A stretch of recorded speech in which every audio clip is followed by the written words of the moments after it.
Professor Lando has a new furry video out. What's up everyone, my name is Spectre and welcome back to another React video because I'm simple like that. So in the last React video I did to Professor Lando, he was going over what you don't know about furries, in which most of the video was just him talking about the Pokemon that he would like to bang. But in this video titled Fursonas Explained, the secret side of streamers, I can only imagine the detail of what he is going to be explaining to us about fursonas. So let's not delay and get into what the good professor has to say for us. Doing a follow-up lecture to the furry lecture, the introductory furry lecture. We did touch on fursonas briefly, but I would like to do a sort of a follow-up, a slightly more in-depth, sort of a refresher. Probably should have done that video first, but I think we'll be fine. I'll probably react to that one later. Kind of forgot about it, not gonna lie. What is a fursona? From Wikipedia, personalized animal character created by someone in the furry fandom. Acting out one's fursona in person may involve wearing a fursuit. What is a fursuit? Sort of a diagram. We have the person. Fursona. The fursona used as a vehicle, kind of relating back to how VTubers use avatars as a vehicle. Okay, so everything he is saying is pretty much on point. That is exactly what a fursona is, and that is exactly what you are seeing on screen right now, at least in the bottom corner. Or a lot of things, you know, the Wikipedia entry says perhaps role play, or just as an avatar, you know. I think maybe the role play is varying in some degrees. So interesting thing about furries is that sometimes when you create your persona, it's really not to create another character, but merely a reflection of yourself, or an avatar, as he states. And yeah, that's pretty much what I think a lot of furries go with. It's just ourselves, but furrier. Could be both. And here there's a subsection, the branching off. It's not a full through linear path, I would say. I think there's a branching where you can say a fursuit could possibly be involved to accomplish this, and this I do. And that's actually another thing. I am one who honestly does not feel complete as a furry unless I have a fursuit. But don't get me wrong, you do not need a fursuit to be a furry. In fact, you can. The whole fandom is just kind of this weird jumble mess of, you don't really need this to be this, and you don't really need that to be that. It's something I probably might go into a little bit more in depth later. But no, you do not need a fursuit to be a furry. In fact, I don't even really think you need to like anthropomorphic animals all that much to be a furry either. I think it really boils down to the role-play and avatar aspect of things. Because I see people who have avatars of animals, but they're not a furry. So yeah, that's my 2 cents on it. I think it is important to note is that the fursuit is optional, sort of a basic layman's understanding of fursonas. Person using an avatar or a representation of fursona to what means role play or to just use it as an avatar, and optionally a fursuit could be used to accomplish or perhaps just enhance these goals. But what is a fursuit? Okay, again. And the enhancement part is kind of the thing. I feel, like I said, more complete if I have a fursuit. I know the only thing that I'm wearing right now is the head, but have you seen the paws? Go back and watch some of my old videos where you see some of my paws. They're massive. And I can't really do much with them other than boop stuff. Yeah, that's pretty much it. Again, from Wikipedia, Fursuits are custom-made animal costumes owned and worn And by expensive as cosplayers heck. and members of the furry fandom, commonly known as furries. Hey, what the hell? Free advertising. How long has that smart water been there? How long has that smart water been there? Do you know how much money I can get? Smart water sucks. No free Don't ever drink advertising. smart water. Garbage. Can't have that. Fursuits represent an original character created by their wearer and are often better fitting and more intricately crafted with features such as a moving jaw or holes. Fursuits are made in a wide range of styles, from cartoonish to highly realistic. And some of the fursuits can get really, really realistic. It's honestly kind of scary. In fact, if you go the opposite direction of the more cartoony style, it can also get a little bit scary. So it goes both ways. You don't want to go too far left, and you definitely don't want to go too far right on whatever kind of scale you want that to be. Fursuits are pretty expensive, I believe. Through my research, anywhere from, on the very absolute low end, $1,000 up to maybe $6,000. Usually more on the higher side. Let's be honest. And fursuits are expensive. They are. I think for my suit, for example, I paid about $1,700 for everything except for a bodysuit. It did come with arms and legs and hand paws, foot paws, tail, and head, as well as a beanie that I don't often wear. And that costed about $1,700. That's not necessarily too bad for a fursuit with that many parts.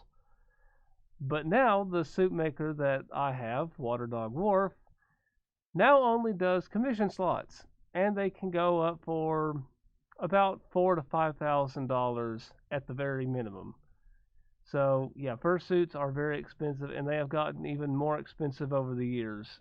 And it's kind of saddening, since I would really like to have a second one, and I guess that won't happen for a little while. If you're worried about saving money, probably don't get the fursuit to begin with.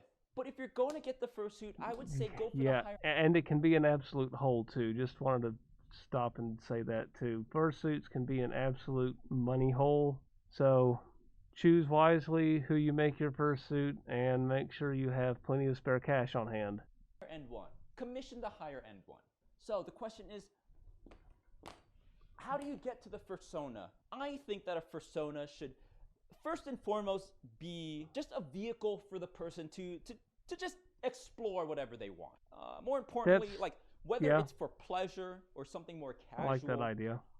It's just about having a fun experience. Might I suggest, and that is, I believe that there's a balance. I believe that in crafting your fursona, you should consider what you want. And also what you are. It's clear what you want obviously means. What do you want it to look like? What do you want the colors to be like? What do you want your story to be like? But what you are is kind of... And that's actually, to add to that, what you want can also... Well, let me give an example.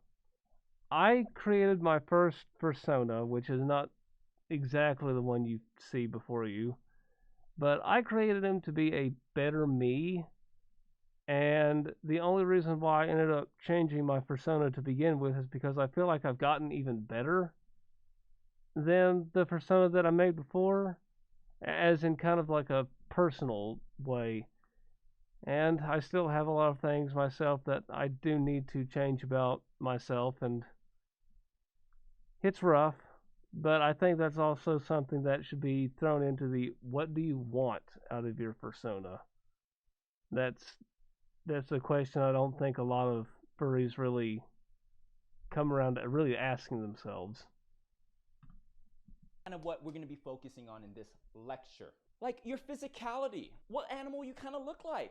What you are branches off to two more branches of being physical and spiritual. What do I mean by that? Again, physical kind of, explains itself. But spiritual is more like your vibes, your personality, your mentality. Your physical and spiritual aura kind of aligns with some animals more than others. But again, I think that fursona, once again, your fursona should be a vehicle for your own means. And on top of that whole spiritual aspect, I'm not necessarily one to believe in spirits and things of that nature, but it does come down to kind of how you act, what your nature is in some ways. And I always take and tell people that I didn't exactly choose to be a wolf. The wolf just kind of chose me, as I've been struggling figuring out what I wanted as my persona creature for so long that it kind of just fell into my lap. I know that might seem a bit generic, me being a wolf, and honestly, I consider huskies and foxes to be the more obvious choice for a lot of people. But hey, I ended up being a wolf, and that's what I'm sticking with.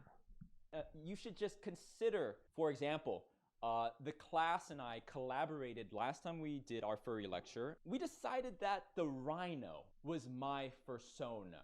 A student I've seen very some art of that. kindly It's pretty good. commissioned this Hey, there from we an go. artist. Gallon commissioned this from Coco Line Arts. They commissioned this image of me as a rhino, as my rhino fursona. And I don't think that they're here, but thank you for that. That's actually that's very cute. That's very nice. I like that. So yes, see here. So Professor Lando does in fact have a persona. That has been established. How's that?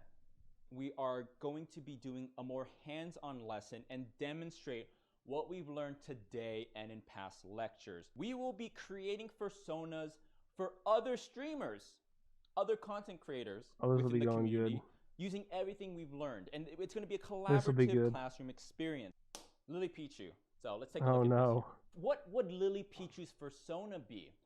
Yes, I see that. I see a lot of mouse, what is Lily bunny, Pichu's persona? Chinchilla. I'm going to say penguin. Did you then think about that one? Why? Because you want to say, that's still cute. I mean, not too bad. But kind of like a little quirky. Lily Pichu. Lily Penguin. More like Lily Penguin. What Tyler would Tyler 1 be as an animal? I don't think I've watched this guy. Might I suggest goldfish? I love Lily Think Pichu about though. It. The goldfish. The goldfish. Despite everyone saying how lame a goldfish is one of the most popular type of pets in pop culture. People. Would a fish be a scaly or a? It couldn't be a persona. Would it be a scaly? I don't know. Let me know in the comments. Lol, Tyler goldfish. First of all, the physical similarities, the bulbous head, and also just the spirit of wanting to be larger than you are. The tiny Magikarp says, I'm the 6'7" Gyarados. Lol, Tyler goldfish.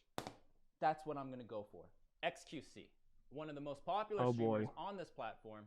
Parrot, Sloth, XQC. Weasel. Interesting. I don't know about Sloth. Because personally, I feel like an ostrich. He's turning him into a bird. Gangly, kind of scary, unhinged bird type. Bird? Because an ostrich is not like a cute bird. It's like, and you're like, oh God, what the, ostrich, XQ ostrich. I think we hit something with this one. Come on. XQC is definitely the ostrich. Tyler Ninja Blevins. I'm seeing a lot of skunks. Listen, don't Does let he the just keep his hair blue of his brand all the time get to you. Listen, you're saying peacock. I don't know. A peacock. You imagine very. Because I swear I see pristine, his hair's blue like regal, all the time. Very prissy and beautiful. I feel Meerkat. Yes, but I feel Meerkat could be literally any. I'm seeing someone spam poison dart frog. Poison dart frog? Is he toxic? It would be blue, iconic hair with the headband. And see, he's sweating. He's nervous because he's not seeing enough movement. This is the best one. This fits Ninja. New Year's Bash when he's trying to set the world record perfectly. For most people.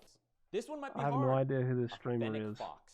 Like one of those sand cats, A Fennec Fox? Hold on. Something like this. Oh my God, it's so adorable. I love Fennec Foxes. I think we're going with the sand cat. Definitely. Okay. Maybe we could have chosen. I'm vibing with it. The more I like it. Yes, he does kind of have that feline snarkiness. Germa. Why is everyone saying Germa? Hey. Angler. I like Germa. Germa's really good. I like Germa. Eel. I don't know. Holy crap. An Germa, eel? Rat. Germa, rat. I think rat. Overtly scary way. I'll go with it. Oh my God. Him being a rat streamer, I'll accept that. Rat. It's got the vibes. It works. It works. Wow. Wow. Yes, the kind of unhinged, but not like overtly scary, not like not like you feel in danger, but definitely like a eek. Okay, no, I take it back. This is probably the best one that he's done, comparing for a rat for Germa. This we should do our power to turn Germa into a furry, and then he can choose a rat, and this will be it. Kind of thing, you know? I like that one. Moist critical. Straight off the bat, I think we got it. Moist Jesus. Walrus, and wow, does that it really sticks out to me already. Sloth, no. A walrus? I don't. Critical, yes. Moist critical. Have a sort of laggard type. He is pretty slow. Way, but no, if you have not watched Moist Critical, he talks to be a sloth. Kind of in a monotone-ish voice. Let me it's kind of slow. Moist Critical is a walrus, right? You know, besides the physical look, like the mouth, the kind of. I don't know. I can get behind this. Sloth, because Wait, would a sloth, not a sloth, but a walrus also be a scaly? I'm trying to figure out the order of how all this works. I've been a furry for nearly 17 years, and I still haven't exactly figured out all the workings of it. I said Moist Critical, he cares too much. A sloth is like, you know, again, I think you say sloth because Moist Critical kind of comes off like maybe a little slow and like sloth-like, but not in a bad way. But he talks a bit he cares too much about slow the subject. and monotone, but I do get whatever. But it'll eat you. It'll like rip apart the penguin. Like, you know, it's a savage when it wants to be. It cares. It's passionate. I think Moist Critical as a walrus is a good one. I think it'll work. Too easy. It'll work. Bow. VTuber. Oh, it's a VTuber. I mean, it's. I am also a VTuber. So this is what I think Bow's fursona would look like. A whale?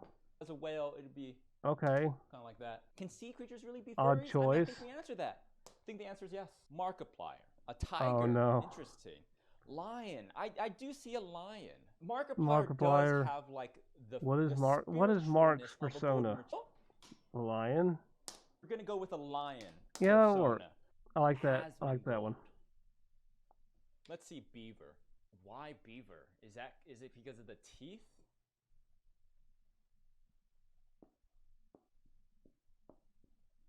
I kind of like where this one is going. Oh wow. So I think we're gonna go with that's good. Beaver. He looks like a homeless man, so that means I did a good job. Looks like a homeless man. Pokimane. I feel like Pokimane's fursona would definitely be like a chipmunk or something, or yes, like a sugar glider, right? He doesn't have like a grotesquely over-exaggerated. I take that back. It's like that'll work. Took Sweeney Todd. Max Mofo. You know, that's a possum if I've ever seen it. Maybe. Marmoset. What? Well. A marmoset? Oh, kinda. I see what you're saying. It does look like him actually. Oh.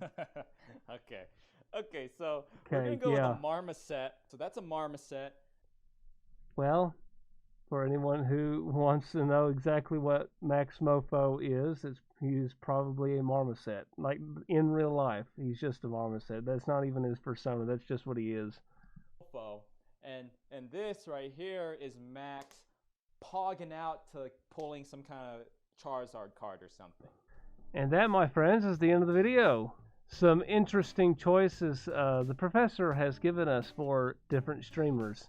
A lot of them actually seem to work. Some of them were a bit odd, like a goldfish. Oh, that was about.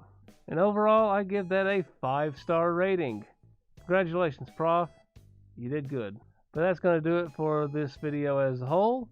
If you would like to help out, take and hit that subscribe button, maybe the notification bell, and links are in the description.